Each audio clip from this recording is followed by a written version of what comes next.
Bem-vindos a mais um programa do Mentes Inquietas, o podcast do Região de Leiria, em que se analisam e esclarecem temas de saúde mental. Este programa tem o patrocínio de Beatriz Godinho Saúde, Centro Hospitalar de Leiria e Politécnico de Leiria. O tema de hoje dava para um conjunto largo de programas, na verdade. Mas vamos tentar focar-nos no essencial. Para nos ajudar a compreender o tema das dependências, fatores de risco e formas de atuar, contamos novamente com dois profissionais do Centro Hospitalar de Leiria, a doutora Joana Correia, diretora do Serviço de Psicologia, e doutor Cláudio Laureano, diretor do Serviço de Psiquiatria. A primeira pergunta que tenho para vos fazer é esta. A partir de que momento se pode afirmar que estamos perante um comportamento aditivo ou uma dependência? Existem alguns sinais que nos podem ajudar a identificar que estamos perante um quadro de adição, quer seja relativa a uma substância, quer seja relativa a um comportamento. Por exemplo, a perda ou a diminuição do controle sobre um determinado consumo ou sobre um determinado comportamento é um dos sinais que de facto nos pode alertar em relação a isso. Depois, a existência também de alterações a nível social, de danos sociais, é também um sinal importante, na medida em que este sinal de alerta traduz-se normalmente já num certo fracasso ou numa incapacidade da pessoa cumprir as suas responsabilidades do ponto de vista social, decorrentes dos tais consumos ou comportamentos. Por outro lado, depois a persistência ou do consumo ou do comportamento, apesar dos riscos. Portanto, apesar de se reconhecerem os riscos, continua a haver uma continuada reincidência nesses comportamentos, como por exemplo um indivíduo que até já lhe foi diagnosticado uma cirrose hepática, foi-lhe dito isso, foi confrontado com análises, com exames e que mesmo assim continua a beber. Depois outro sinal que também nos pode e que também nos ajuda, digamos assim, a fazer o diagnóstico propriamente de um quadro de dependência é a presença ou o aparecimento já de sintomas de abstinência quando o indivíduo, por algum motivo, se priva da substância ou se tenta privar desse comportamento. Portanto, já falámos aqui, sem querer, de dois tipos de dependências, não é? De forma direta, o álcool e droga, por exemplo, não é? Mas são muitas mais, não é? Muitas mais. Sim. De uma forma global, nós podemos considerar que existem dois grandes tipos de dependências. As dependências das substâncias e as dependências comportamentais.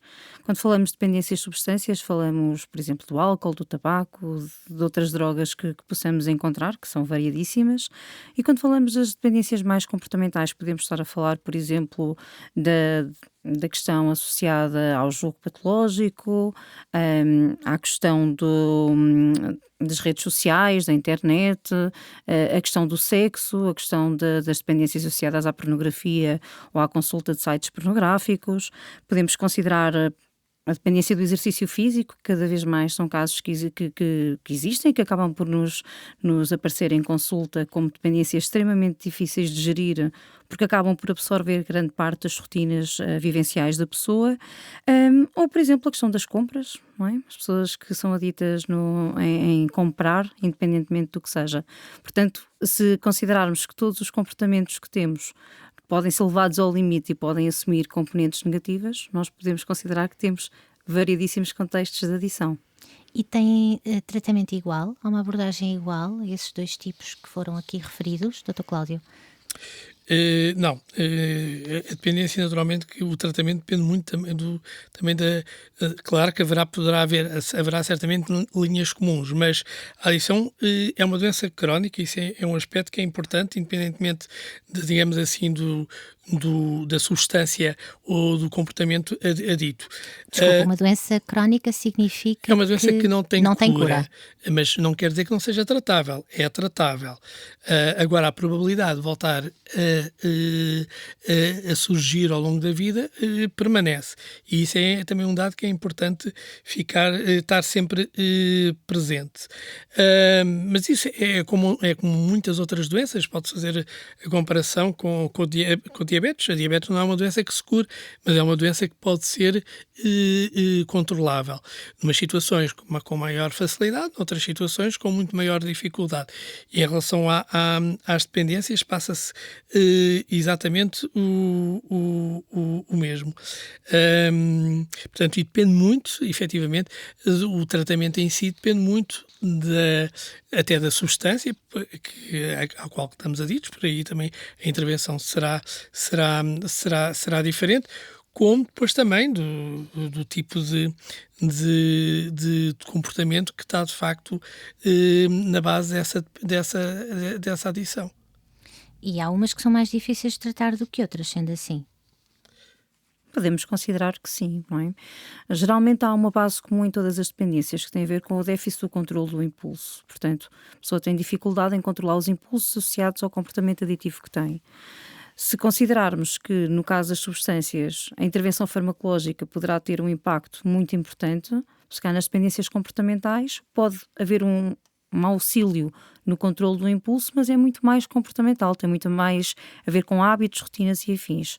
Portanto, efetivamente, há umas mais difíceis de tratar do que outras. E nesse caso, como é que se pode atuar? Em termos de intervenção da psicologia, sim, a psicologia tem aqui a base comum à psicoterapia, que é a linha de intervenção mais direcionada para estas questões. Tem aqui uma base comum, que é conhecermos-nos, e já falámos disto numa das nossas últimas sessões. Tem a ver com conhecermos-nos, percebermos quais é que são os nossos pensamentos, emoções e comportamentos e de que forma é que eles se manifestam ao longo da nossa vida.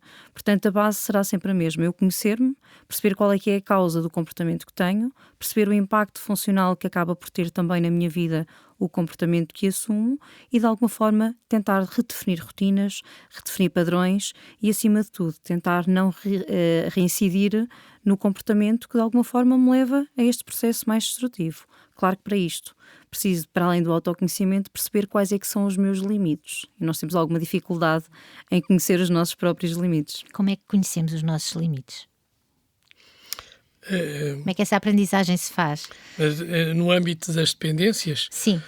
De facto, um aspecto fundamental no tratamento da dependência é o nível de motivação do indivíduo. É óbvio que estes processos habitualmente são processos que são marcados por avanços e por retrocessos, por recaídas frequentemente e por momentos de maior desmotivação, mas é importante ter ciente que, na sua generalidade, o tratamento, a recuperação é possível. Só que, efetivamente, para que isso seja possível, é fundamental que haja um elevado nível de motivação por parte do doente. Uma vez que tratar a adição implica mudanças que não se limitam apenas à abstinência, mas também muitas vezes aos próprios padrões de vida da pessoa, que se não forem alterados não é fácil depois que a evolução continue a ser a mais positiva possível. E às suas relações pessoais também? Por exemplo, muitas vezes sim, e é de facto um processo depois exigente, é um processo moroso mas, por outro lado, também não deixa de não ser bastante recompensante quando as coisas correm bem e proporciona um grande alívio do sofrimento interno que as pessoas sentem nestes quadros. Portanto, a pessoa tem que querer mudar, é isso? Sem dúvida. Se não quiser, não há controle possível sobre a adição. Procurar apoio para lidar com uma adição é um passo fundamental para o seu tratamento e que diz muito e ajuda muito a predizer, digamos assim, o êxito ou não desse mesmo tratamento. É completamente diferente se o indivíduo nos chega por motivação própria e porque ele próprio chegou a um ponto em que se sente a necessidade de que tem que fazer alguma coisa e que tem que haver alguma mudança, do que aquele indivíduo que nos chega, de certa forma, um bocadinho empurrado pela família ou pelo cônjuge, onde naturalmente muitas vezes a motivação não é tão intrínseca, e não é, digamos assim, tão verdadeira, entre aspas. Quando se vai por obrigação ou empurrado por alguém, já não resulta tão bem. As probabilidades de resultar Indiscutível, sem dúvida. são mais baixas, não é? Sim. E em relação às situações em que estamos a falar de várias dependências em simultâneo, é mais difícil ainda de tratar ou não? Há aqui alguns padrões individuais que de alguma forma podem servir de predisposição para o comportamento aditivo e, portanto, a probabilidade de uma pessoa que tem um comportamento aditivo assumir aqui outro comportamento aditivo ou outros comportamentos aditivos é bastante comum. Vai depender do tipo de adição que estamos a falar ou que tipo de comportamentos assumidos é que a pessoa acaba por ter. De qualquer forma, quanto maior for a dimensão do problema, mais difícil é conseguirmos lidar com ele. Sendo que na questão da intervenção no comportamento aditivo, nós funcionamos muito com padrões ou com alterações de padrão. Portanto, se a base de funcionamento da adição é a mesma, os padrões também vão ser os mesmos para lidar com todas elas. Portanto, pode ser um problema com uma dimensão maior, mas a intervenção também acaba por ser mais generalizada de alguma forma. Dr. Cláudio, neste caso, como lida a psiquiatria? Neste caso em que estamos a falar de várias dependências em simultâneo. Sim, e muitas vezes o que também acontece é efetivamente as dependências, para além de ocorrerem situações em que de facto há várias dependências ao mesmo tempo, muitas vezes elas também são sucedendo em algumas situações. E não é tão raro quanto isso, encontramos pessoas que deixam uma substância e tornam-se dependentes de outras, inclusivamente às vezes até naturalmente que nestes indivíduos, nestas pessoas com alguma predisposição para este tipo de situações, mesmo a parte farmacológica que nós possamos prescrever para ajudar no tratamento, tem que ter isso em atenção, porque não se pode cair, digamos assim, na situação de criarem também uma própria dependência, por exemplo, a benzodiazepinas, que são utilizadas muitas vezes para o tratamento ou para o controle, pelo menos da abstinência destes quadros, e que é importante evitar que se criem depois também, ou que substituam uma dependência por outra. É frequente isso acontecer, então? Sim, não é uma situação de facto rara, muito pelo contrário. E podemos achar que há dependências que são mais graves do que outras, ou seja, uma pessoa que tenha várias dependências consegue controlar uma ou duas, mas depois fica ainda com mais uma para resolver. Isso é muito frequente. Como é que isso é gerível, não é? O tabaco é uma dependência, exatamente. É uma dependência e muitas mas, vezes... Mas, por exemplo, para um toxicodependente que conseguiu deixar essas substâncias e ficou apenas com a dependência do tabaco, isso é considerado um mal menor? Ou não? Depende da perspectiva, mas acho que faz sentido que seja encarado dessa forma. Depois também tem a ver muito, há aqui a questão também cultural, porque e isso também é um fator importante nas dependências, porque há determinadas substâncias que até são aceitas culturalmente, não é? Se calhar a dependência que tem maior prevalência em Portugal tem por base uma substância, o álcool, que culturalmente é aceite. E, portanto, isso é um fator de risco? Obviamente que sim, é um dos fatores de risco maiores em relação nomeadamente em relação a essa situação. Nesta questão temos que considerar sempre o dano e a gravidade que o impacto do consumo ou do comportamento tem na vida da pessoa, não é? Se a pessoa que deixou outras dependências e passou a consumir tabaco tiver um alto risco de cancro do pulmão, se calhar nós estamos a falar de um mal menor, não é? Claro que quando falamos de adição a substâncias, tendencialmente nós estamos a falar num impacto físico na vida da pessoa, não é? Um impacto até quase orgânico. Nas dependências comportamentais isso pode não acontecer. Mas depois traz outras consequências também, prejuízo social, prejuízo laboral, prejuízo individual, que tem outro tipo de impacto. Portanto, depende aqui também de qual é que é a parte gravosa que estamos a falar. Se é a parte gravosa em termos físicos, orgânicos, ou a parte da socialização e da interação. E quem está ao lado de quem sofre de dependências? O que é que deve fazer? O que é que deve fazer em relação à pessoa, mas também em relação a ela própria, para se proteger? Bom, de facto, estes comportamentos muitas vezes são desenvolvidos ao longo e em diferentes etapas da vida.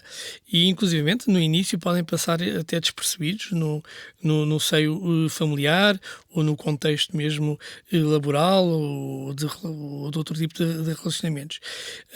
Mas é importante perceber quando é que, efetivamente, uma pessoa que está ao nosso lado ou com quem lidamos, passa a usar determinado comportamento ou substância para uma satisfação imediata, usando, digamos assim, alguma impulsividade.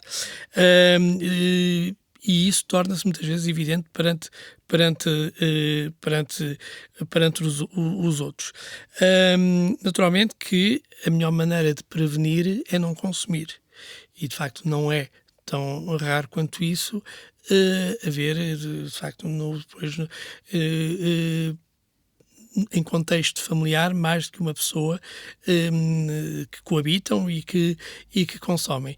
Naturalmente que isso também é um fator até que não ajuda em relação à recuperação do próprio, se por exemplo o cônjuge ou alguém com quem ele habita continua com esse tipo de comportamentos. Mas olhando para quem não tem esse tipo de comportamento e está ao lado de quem consome, nesse grau, o que é que essa pessoa pode fazer para se proteger perante aquilo que é a destruição que vê o outro fazer de si próprio e a destruição que causa à sua volta, não é? Em primeiro lugar, temos de ter consciência que nós não mudamos ninguém e não mudamos a escolha dos outros. E este fator é um fator determinante para nós conseguirmos gerir melhor ou pior o processo. Claro que depende da a relação emocional que temos com a pessoa que está a ter consumos ou a ter comportamentos que de alguma forma podem ser determinantes no circuito ou na rotina de vida que a pessoa acaba por ter. Mas efetivamente, muitas vezes é a pessoa que está ao lado que precisa de apoio e que precisa de fazer terapia e precisa de consultar os nossos serviços de alguma forma para aprender a lidar com o contexto em que está a viver, para aprender acima de tudo como fazer o distanciamento que é necessário para termos aqui a parte da empatia, a parte da ligação emocional e a parte do limite, não é? São 3 questões que é difícil de coabitarem, mas que de alguma forma temos que aprender a gerir para conseguir gerir também o processo. Pois, que precisa ou que aceita, porque o que precisa não aceita, muitas vezes, não é?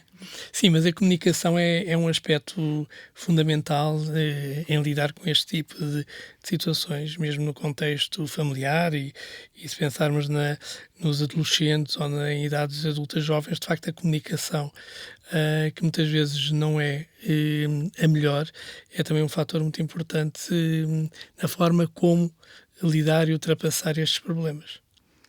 Obrigada a ambos. Hoje dedicámos o Mentes Inquietas às dependências. Nos próximos episódios falaremos de outras questões ligadas à saúde mental. Siga-nos pelas plataformas Spotify, Google Podcasts e Apple Podcasts ou pelo site do Região de Leiria. Se quiser fazer um comentário ou uma pergunta, escreva-nos para podcast@regiaodeleiria.pt. Até breve.